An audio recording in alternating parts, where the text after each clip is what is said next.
Hey guys, in today's bonus episode, I wanted to spend some time in Ocilla, catching up with some people I've grown really close to over the past year. The arrest of Ryan Duke and Bo Dukes came as a shock to all of us, but how has the town of Ocilla reacted? I first caught up with Dusty Vassy from the Ocilla Star. How did he feel when he heard the news? I was definitely surprised. I'd never heard of Ryan Duke or Bo Dukes. Obviously, I knew some of his family, but I didn't know him. And of course, I know some of Ryan Duke's family, but not close family, not at the time at least. It was a shock. It was strange too, because by the time I got to the courthouse, which was, about 3 or 4 hours after I knew, I think, I'd heard multiple stories involving Ryan Duke and Bo Dukes, including the one I just told you about somebody coming forward in 2005 with Ryan Duke's name. Why do you think these stories are coming out now? Why all of a sudden, when there's these two names, are these stories just surfacing? That's one of the most bewildering things about this case is that, there's that old saying that two can keep a secret if one of them is dead. That's one of the reasons I thought that it was just one person. Well, lo and behold, it's two people. What do you want to happen for the community when it comes to the truth coming out, which may happen if there's a trial? Where do you see things heading? Well, I do think there's a little bit of almost too much fear over it right now. There's things that go on which I don't always approve of because people are investigating people left and right and all sorts of things. And it'd be one thing if we knew these people were involved, but we don't know the context. But this has happened with other people. There's been plenty of people, regardless of intent or anything else, who have been picked apart by the community. And I say the community, I mean not just the local community, but also the online community. I mean, I know that there's no way to cover something like this without hurting feelings. And it's tough. There's so many moral decisions that have to be made. And I don't think people realize that are outside of, I'm sure you realize, I know you do, a lot of moral choices that have to be made writing about this case. And sometimes you make mistakes and sometimes you don't, you regret what you do. There's been names I've told you before, not of sources, but names I've told you before that I sometimes regret them because I'm just like, why did I tell him that name? I feel you. I'm sure I've done the same thing somewhere along the line. People have a lot of feelings about how they'd like this thing to turn out. I think and maybe it's the family that wants to, or people close to the family that want, I think they want the truth, but I think they also want it to be over with. Right. And I can understand that. But I don't think there'll ever really be closure to the case unless there's a trial. Who decides when it's over? I don't think anybody does. I think it will never be over if there's not a trial. And to a certain extent, it never will be over anyway because it's going to become, I think there'll be multiple books written about it. The problem I see with the trial, though, there's a part of me that selfishly or otherwise wants there to be a trial for that very reason. I do think that that's the only way there'll be closure. Sure, yeah. But I worry that even with the trial, we won't learn the truth. And I feel like it's more likely that if there's a trial, it will be, as you talked about on the most recent case evidence, that it'll be Ryan defense saying Bo did it and the prosecutor saying Ryan did it, and both trying to minimize involvement of the other. So basically, I think there's a very good chance that we have two competing lies rather than the truth. And I don't think the truth's going to come out necessarily in that, but it could slip through the cracks, a little corner here of the truth and a little corner there until the rest of us can figure it out because the evidence will be presented. I don't think anybody invested in this case in any way is going to stop looking for the truth. You might put the truth aside for 5 months until all of a sudden you're walking through the grocery store and you see a book about the case and you pick it up and start reading. We're in it right now. Yeah. We're neck deep in it. There's no turning back. That's the way I see it. We can't run from the truth just like anybody else can't. I don't do a lot of digging because people come to me with more than I can handle, more than I can write about. I've been able to write about the last 3 weeks worth of stuff that I've had told to me already. Okay, if Ryan Duke pled guilty, how would it affect the town? I think there'd be a lot of, I knew he did it. Not people, obviously, that didn't know he did it 2 months ago, but I think people that would be saying, I know he did it. I told you so. Yeah, I see. I don't know. I think they would be the ones who aren't really that deep into the case, who see other people who are up on the boards and, listening to every episode. And those people will be, I think, maybe disappointed, maybe bewildered. People naturally want there to be more to the story, a bigger, more elaborate reason for things. Well, I do tell you what happened. All eyes would go to what happens with Bo Dukes. That's what would happen. Does he go to trial? Does he plead guilty? Does he get nothing? Does he get a slap on the wrist? Does he get no time at all? Does he get the maximum sentence? I don't imagine anything of consequence is going to happen with this case until Ryan's case is adjudicated. I don't know what will happen, but I think everybody will be very curious. Worst case scenario is they go to trial and everybody gets off, assuming they had anything to do with it. But I think it would be very bad for this community if it turns out that Bo Duke still has a plea deal and has immunity from prosecution. I think that there would be a lot of people very upset about that.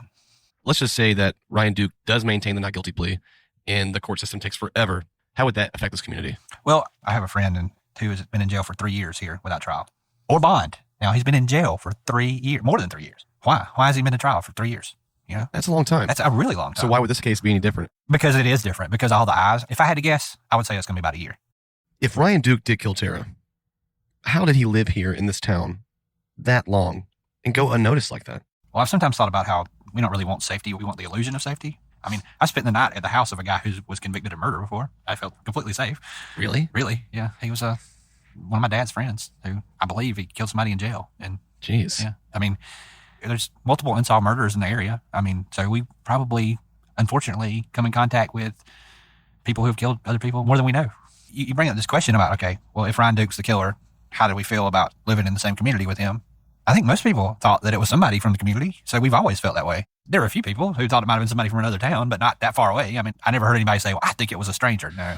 In some degree, it's not that big of a surprise, but when you find out, damn, the person really was here the whole time, it's just kind of crazy to think about. It is. And one of the things I thought about, you have this idea of a small town. I mean, we're, one of the smallest schools in the state. So it means we're one of the smallest counties in the state, population-wise. And you have this idea of these small towns where everybody knows everybody. The thing about a small town is not that you know everybody. It's that everybody is one leak away. You know somebody that knows them, and that's how it is. But that's not true in, let's say, Atlanta. Oh, no. I mean, it's not. That's why I feel lonely in those places. There's no connection to people. Where do you see things heading? As the season on Tara Grinstead comes to an end, as hopefully justice is served and this trial comes to an end, as things in the court come to an end, where do you see things going? What happens from here? I don't know. Until Ryan and Bo's cases have both been adjudicated one way or another, I don't think it ends. And I think if either or both of those cases have been adjudicated without it going to trial, then I think there's a very good chance that there'll still be people kind of waiting around for the information to become public. The case file. I worry that they're going to use the excuse of there may be more convictions. We're going to keep this case open to keep it open and keep it closed from us. Until all that's taken care of, it's not going to be over. And people are going to be talking about it, and people are going to be wondering about it. And it's going to be front page news stories on the Ocilla Star, and you're going to do updates on the case when there's news to report. And I'm probably going to put stuff about it on my blog, and there's probably going to be specials. And I mean, I said earlier, the trial, I think that's the only way there'll be closure. In a lot of ways, that's true. I don't necessarily think it will ever fully end. It almost seems like the case really opened up when the arrest happened. We heard all these things, and we looked at all these avenues over the years of what could have happened to her and who might have been involved. And almost all of that was thrown out the window when that Ryan Duke's arrest was announced because none of it fit. It not only hit reset, it also hit the gas pedal because everything became like bigger all of a sudden because it was like there was so much new information. It's a bewildering case. It is. And I know part of the reason why it's gotten so complex is because it's been 11 years and because there's been 11 years of speculation and people saying things. But it'd been one thing and this is why one of the reasons I fought the gag order, because I think there's probably a large amount of truth to the GBI story. I've got my doubts about different parts, but I think there's a kernel of truth to it. But we got this little bit of a story. And all of a sudden, the speculation boomed because everybody's like trying to figure out how that story could be true. And of course, when that happens, there's other people saying why it couldn't be true, including me, including you. And so then there's speculation about those reasons it couldn't be true or why somebody might be lying. There's just rumor and speculation flood in to fill the vacuum created by secrecy. It's just crazy. If the GBI had gotten up there and told us a full story, it's believable, that makes sense. Now, part of the problem with that is I don't think they have that to tell us. I think they have bits and pieces. They have a kernel of a story that is enough, they think, to prove a murder conviction. And it may be. But there's no guarantee that we'll ever know the truth.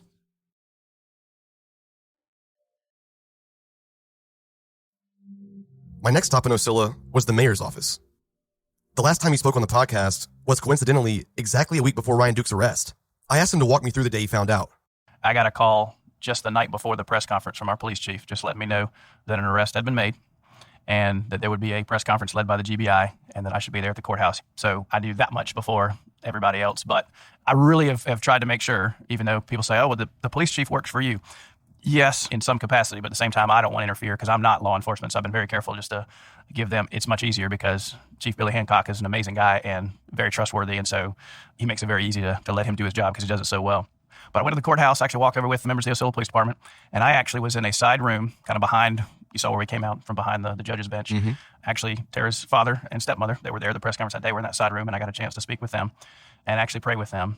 If they were able to gain some closure, which I think to some extent they did, nothing could change the fact that a tragedy happened, that was someone's daughter. It gives something to have some answers about it and have some kind of knowledge and again, conclusions.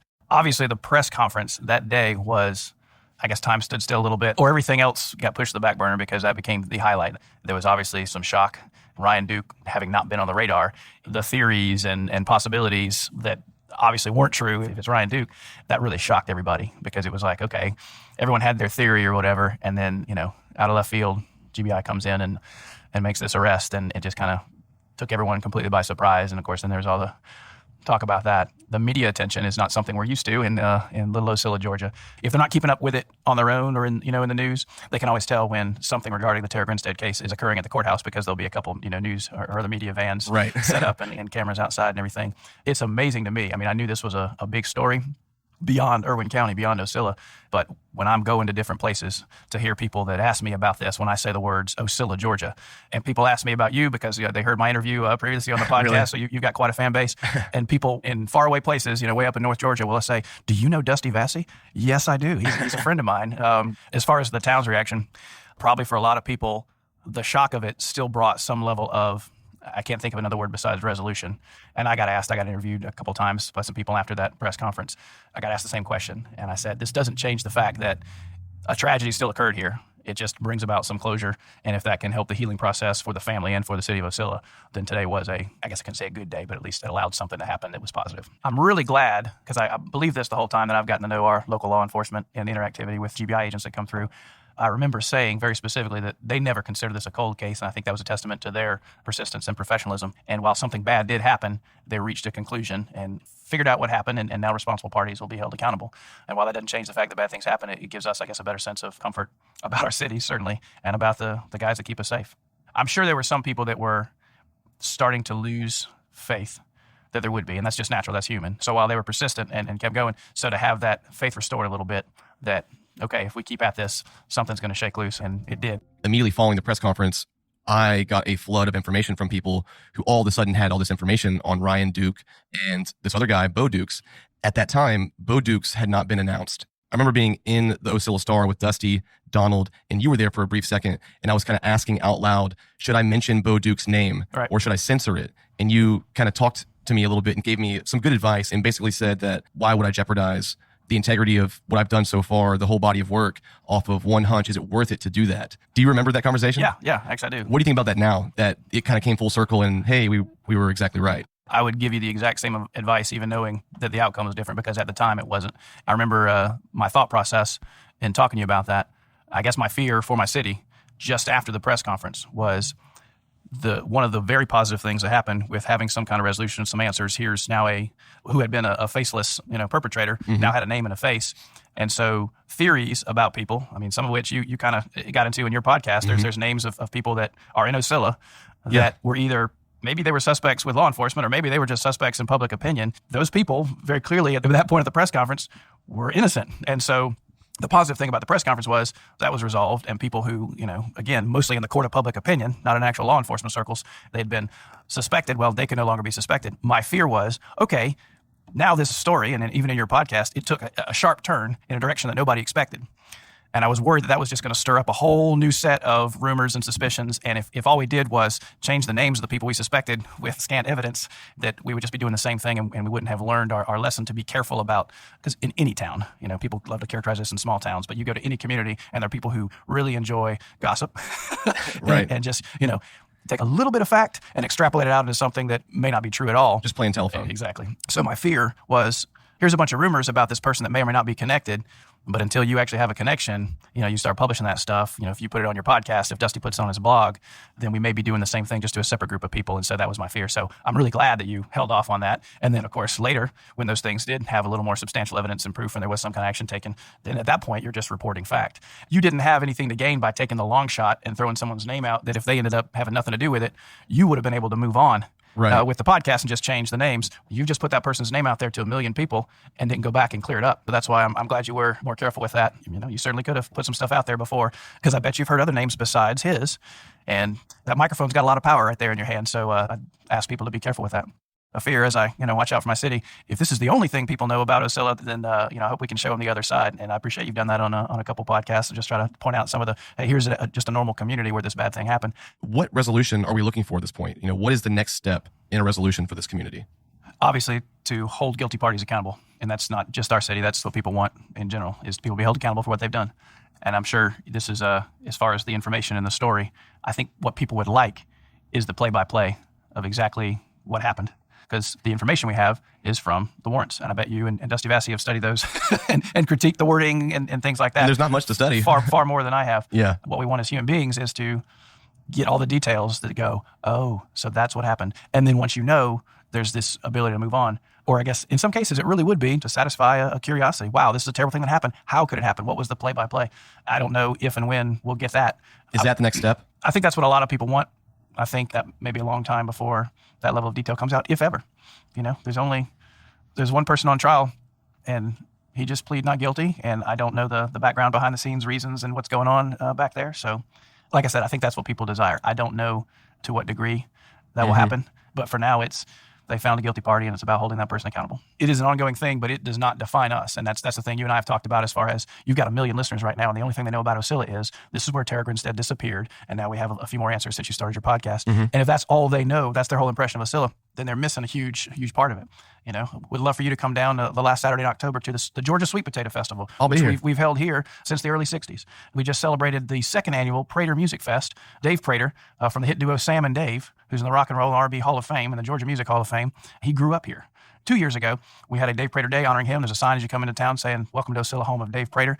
I had such a good time with that. It was such a community building event. We tried to carry it on. So now there's Prater Music Fest, which you can find out more information at www.pratermusicfest.com. There we go. There's a plug. And the proceeds from the event from the last 2 years, we were able to put together a scholarship fund. There was a scholarship committee, and we awarded 3 graduating seniors from Irvine County High School who were looking to go into a career in music a scholarship. This is something we hope to do for decades to come. So we had a banquet, we had a worship service, and then it was actually just last Friday night. We had the high school chorus, the high school jazz band, and a live band play. We blocked off part of the street, and everybody had a good time. That's Ocilla. This ends up being what we're known for, but there's so much more to us. So I guess that's just like I talked about in the last time we said is we are a community of good people. Our small city may be a little different culture than some big cities, and that's okay. We're not for everybody, but big cities aren't for everybody either. So I guess that's what I'd want to make sure people take away is there's a lot more to us than this. But again, I'll just go back to I'm sure there are people in other places that may have actually given up on something like this after 12 years, and we didn't. I called up Maurice Godwin to get an update on his reaction. One thing I've learned about Maurice throughout this podcast is that this case has deeply affected him. He lives and breathes this case. I asked him how he felt when he heard the news and his current state of mind. Even though we knew the answer was that Tara had possibly suffered horrendously and was then murdered, the worst fear that I had. Sad because the truth was horrifying, as we had imagined, and that I suspected all along because of the clues left in her home. An emptiness that we could not rewind the clock to happier days in Ocilla before Tara went missing. From the beginning of a decade ago, I knew Tara had been murdered because of the signs of struggle in her bedroom. I said back then that there was at least 2 people involved, and I was correct. So when I was examining her house and her personal belongings, I began to develop an emotional connection with her. Through my crime scene experience and training, even tiny clues, such as a necklace clasp found in the floorboards, gave me a picture of this woman, this young woman, and the nightmare that visited her that October night. And I desperately wanted to find closure for her family and peace and justice for Tara. As this case became more personal, the difficulties in trying to solve it affected me personally. Every day for all these years, I have lived this case with emotional roller coaster that I experienced while chasing hundreds of leads, many often dead ends. I endured death threats, being stalked by someone obsessed with the case, and fighting cancer while trying to find justice for Tara. Back in April of 2006, upon returning to North Carolina from Ocilla, I was sitting at my desk one early morning working on the case, and I received a call about 1:40 a.m. The person on the other end said, "You better back off or you're dead." I took this as a threat, and the next day I contacted then GBI agent Gary Rothwell, who told me to file a report with my local sheriff's department here, which I did, and then I gave him written permission to pull my home phone records, and he did, and it showed the phone call, but it was unknown. There was no number, so they couldn't do anything. And then during one of my weeks that I was staying in Ocilla, I was staying at the River Bend Bluegrass Park just outside of Ocilla, and I was staying in Dr. Gaddis's and Anita's RV that they allowed me to use, and it was about 3 a.m. one morning when I was awoken by this roaring sound and lights shining through the back of the curtains. And so I pulled back the curtains a little bit, and I saw this big truck sitting on top of a hill with the headlights shining right through the window onto the bed where I was lying at. And it stayed there about 3 or 4 minutes roaring the engine. I don't think that this really had anything to do with or connection to Bo, Dukes, or Ryan. I think it was people or someone from that area, from Ocilla, who just didn't want a stranger poking his nose around in this case. It also now appears to be that there was a number of people that knew who murdered Tara for all these years and never came forward with this information. It has become evident to me that a number of people in Ocilla knew about the murder for years. And it's sort of like the town played a huge part in covering up the crime. If this is true, this is disturbing, and it's just sad. Hey guys, thanks for listening. Today's episode was mixed and mastered by Resonate Recordings. If you want to improve the quality of your podcast or start a podcast of your own, check them out at resonaterecordings.com. And don't forget that episode 19 is coming on Monday, May 22nd, where you'll hear from Brooke Sheridan, Bo Duke's girlfriend. Thanks guys, and see you soon.